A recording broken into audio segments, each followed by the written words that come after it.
فکر و خبر پر دیکھیے ملکی اور عالمی احوال سے جڑی 20 اہم اور خاص خبریں۔ بی جے پی کے نیو انڈیا کا نیا خاکہ وزارت دفاع کی پارلیمانی کمیٹی کے لیے پرگیا ٹھاکر کو کیا نامزد۔ دہشت گردی کے الزام میں پرگیا پر کئی مقدمات درج ہیں۔ مالیگاؤں بلاسٹ معاملے میں ضمانت پر رہا ہیں Sadhvi Pragya.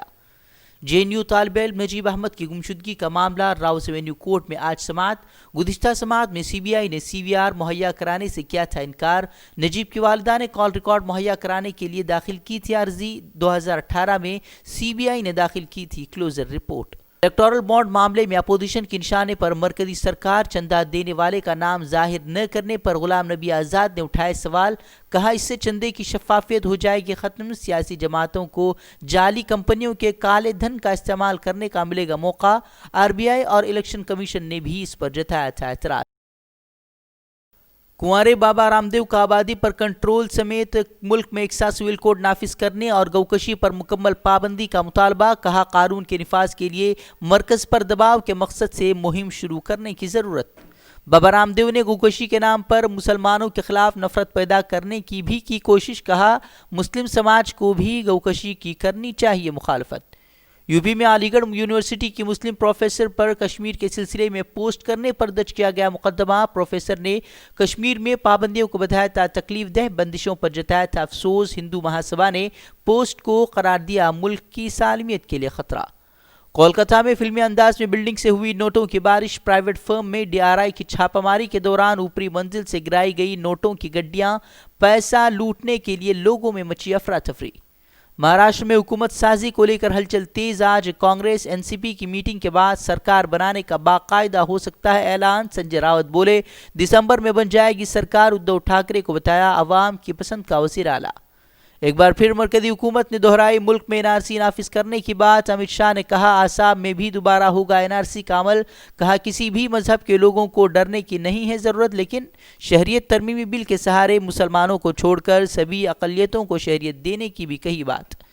N R C کو لے کر ممتا بنرجی نے بھی اپنا رخ کیا صاف۔ کہا بنگال میں این آر سی پر نہیں ہوگا کوئی عمل۔ این آر سی کے نام پر مشتعل کرنے کا بھی سرکار پر لگایا الزام۔ کہا کسی بھی باہری سیاسی لیڈر کی بات پر بھروسہ نہ کریں عوام۔ پڑوسی ملک پاکستان میں مہنگائی نے توڑے ریکارڈ۔ سبزیوں کی قیمتوں سے لوگوں کا حال بحال۔ 1 کلو ٹماٹر کی قیمت پہنچی 400 روپے کے پار۔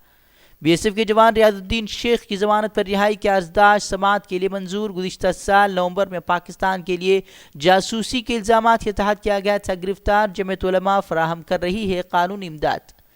دہلی میں آج پھر فضائی آلودگی میں خطرناک اضافہ۔ کئی علاقوں میں ایئر کوالٹی انڈیکس 350 کے پار۔ پچھلے دنوں سے لوگوں کو ملی تھی ذرا سی راحت، لیکن آج پھر لوگوں کو مشکلات کا سامنا۔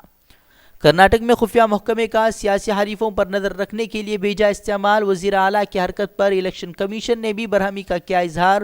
الیکشن کمیشن نے انٹیلیجنس افسران کو کسی بھی طرح کی معلومات حکمراں جماعت کو فراہم نہ کرنے کی دی ہدایت۔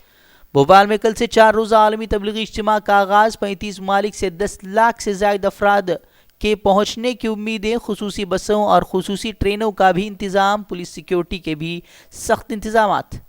2014 اور 2019 کے لوک سبھا انتخابات کو لے کر سنسنی خیز انکشاف۔ دونوں انتخابات میں ووٹوں کی تعداد میں زبردست گڑبڑی کا اے ڈی آر کا دعویٰ۔ کہا ای وی ایم میں خرابی کی وجہ سے ہوئی تھی گڑبڑی۔ معاملے کی جانچ کے لیے سپریم کورٹ پہنچا اے ڈی آر۔ پاکستان نے کی سیز فائر معاہدے کی ایک بار پھر خلاف ورزی۔ پاکستانی گولہ باری سے ایک بی ایس ایف جوان شدید زخمی۔ شامی شہر ادلب میں ظالم اسرائیلی جنگی طیاروں کی بمباری حملے میں 23 عام شہری شہید۔ کئی مقامات کو پہنچا بھاری نقصان۔ ترکی کی کامیابیوں سے عالمی ممالک خوفزدہ۔ ترکی کی معیشت کو برباد کرنے کے لیے بیرونی طاقتیں لگا رہی ہیں زور۔ ترک صدر نے کہا ہر خطرے کا ڈٹ کر مقابلہ کرنے کے لیے تیار ہیں۔ میز سے لے کر میدان میں ہر جگہ پر دشمن کو گھٹنے ٹیکنے پر کر رہے ہیں مجبور۔ ناروے میں اسلام مخالف ریلی میں قرآن کی توہین کا سامنے آیا معاملہ۔ مسلم نوجوانوں نے توہین کرنے والوں پر حملہ کر سکھایا سبق۔ پولیس نے ریلی کو روکنے کے بجائے مسلم نوجوانوں کو ہی کیا گرفتار۔ ترکی نے واقعے کی مذمت کر توہین قرآن کے مرتکب کو سزا دلانے کا مطالبہ کیا۔